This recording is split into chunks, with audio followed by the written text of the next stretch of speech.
Hello, আসসালামু আলাইকুম। কি অবস্থা সবার, কেমন আছেন সবাই? আমি তোমাদের আমির ভাইয়া, পড়াশোনা করতেছি বাংলাদেশ ইউনিভার্সিটি অফ টেক্সটাইল। আজকে আমরা খুবই গুরুত্বপূর্ণ একটা শর্টকাট নিয়ে আলোচনা করব। তোমরা দেখার সাথে সাথেই কেএসপি এবং কেআইপি বের করতে পারবা যে কোনো যৌগের ক্ষেত্রে। দেখো আমি এখানে একটা যৌগ লিখছি না, বলছি যে হচ্ছে জিঙ্ক ক্লোরাইডের কেএসপি কি। এটার হচ্ছে তুমি জাস্ট যৌগটা দেখেই বলতে পারবা যে আসলে এর কেএসপি কত হবে। কিভাবে দেখো, আমরা এখানে দেখো ভাইয়া, এখানে দেখো তো জিঙ্ক কয়টা, একটা না। এই এক থাকলে এই একের যেই পাওয়ার থাকবে ওইটা ওয়ান হয়ে যাবে, সিমিলার হবে। জিঙ্ক কয়টা, একটা, এর জন্য একটা এস দিবা, ঠিক আছে। এবং দেখো এখানে ক্লোরিন কয়টা ভাইয়া, দুইটা না, তার মানে দুই এর উপর দুই যাবে। এখানে ক্লোরিন কয়টা ভাইয়া, দুইটা, দুইটার জন্য দুইটা এস হবে, মানে এস স্কোয়ার হবে। তাহলে দেখো তো ভাইয়া আমাদের এখানে কত হলো, 4 এস কিউব হয়ে গেল, তাই না?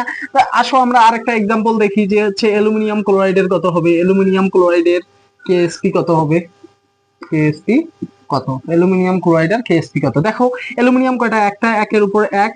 অ্যালুমিনিয়াম একটা হওয়ার কারণে একটা এস, ওর সাথে আমরা গুণ দিলাম, সবগুলা গুণাকারে হবে। ক্লোরিন তিন, তিনের উপর তিন চলে যাবে, সিমিলার থাকবে। এবং তিনটা ক্লোরিনের জন্য আমরা কয়টা নিব, তিনটা এস কিউব নিব। তাহলে আমাদের এখানে কত হলো, 27 s⁴ হলো, তাই না? এটা গেল।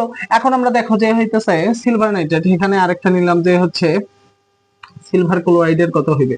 সিলভার ক্লোরাইডের কেএসপি কত, সিলভার ক্লোরাইডের কি কত, কেএসপি কত হবে। দেখো সিলভার ক্লোরাইডের কেএসপি কত হবে, খুবই ইজি কনসেপ্ট না?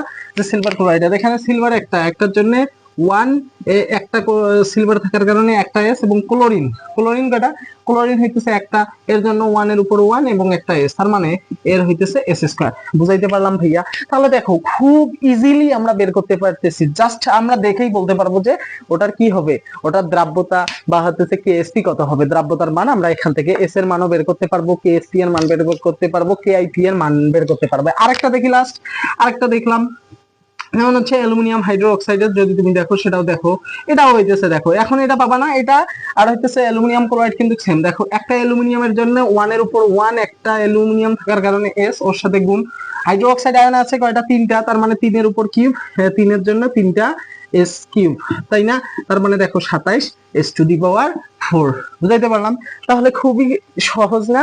এই শর্টকাট মনে রাখার মাধ্যমে আমরা খুব দ্রুত কেএসপি এবং কেআইপি এর যে বিষয়গুলো রয়েছে সেখান থেকে দ্রাব্যতা ইউজ করতে পারি, সেখান থেকে আমরা কেএসপি কেআইপি এগুলো বের করতে পারি। তাহলে ভিডিওটা যদি ভালো লাগে তাহলে আমাদের চ্যানেলটা সাবস্ক্রাইব করে দিবা এবং দ্রুত বেশি বেশি শেয়ার করবা। আল্লাহ হাফেজ।